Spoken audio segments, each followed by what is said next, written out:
Kumbalangi convent junction സമീപം ഒഴിഞ്ഞ പറമ്പിൽ തലയോട്ടി കണ്ടെത്തി.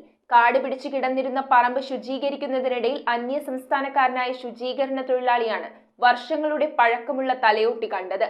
കുമ്പളങ്ങി പോലീസ് സ്ഥലത്തെത്തി അന്വേഷണം ആരംഭിച്ചു. കുമ്പളങ്ങി കോൺവെന്റ് ജംഗ്ഷനു സമീപം ഒഴിഞ്ഞ പറമ്പിൽ വർഷങ്ങളുടെ പഴക്കമുള്ള തലയോട്ടി കണ്ടെത്തി. കാടുപിടിച്ചു കിടന്നിരുന്ന പറമ്പ് ശുചീകരിക്കുന്നതിനിടെ തലയോട്ടി അന്യസംസ്ഥാനക്കാരനായ ശുചീകരണ തൊഴിലാളിയുടെ ശ്രദ്ധയിൽപ്പെട്ടു. ഇയാൾ സ്ഥലമുടമയെ അറിയിച്ചതിനെ തുടർന്ന് സ്ഥലമുടമ പോലീസിൽ വിവരമറിയിക്കുകയും പോലീസ് എത്തി തുടർ നടപടികൾ സ്വീകരിക്കുകയും ചെയ്തു. തലയോട്ടി കണ്ടെത്തിയ സ്ഥലത്തു നിന്നും 50 മീറ്ററിനരികിലാണ് കുമ്പളങ്ങി സേക്രഡ് ഹാർട്ട് പള്ളിയുടെ സെമിത്തേരി സ്ഥിതി ചെയ്യുന്നത്. ഈ കല്ലറയിൽ മൃതദേഹങ്ങൾ കുഴിയെടുത്ത് മൂടാതെ കല്ലറകൾ പണിത് സ്ലൈഡ് ചെയ്യുന്ന രീതിയാണുള്ളത്. തലയോട്ടി കണ്ടെത്തിയ സ്ഥലത്തിനടുത്താണ് സെമിത്തേരിയിൽ സഹായിക്കുന്ന വ്യക്തി താമസിക്കുന്നത്. നിലവിൽ പാലക്കാട് താമസിക്കുന്ന കുമ്പളങ്ങി സ്വദേശി മണ്ണാളി ഫ്രാൻസിസിന്റെ ഉടമസ്ഥതയിലുള്ള പറമ്പിലാണ് തലയോട്ടി കണ്ടെത്തിയത്. News bureau, Kochi.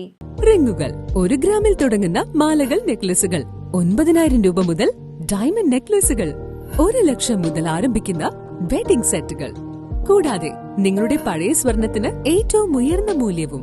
Maharaja gold and diamonds,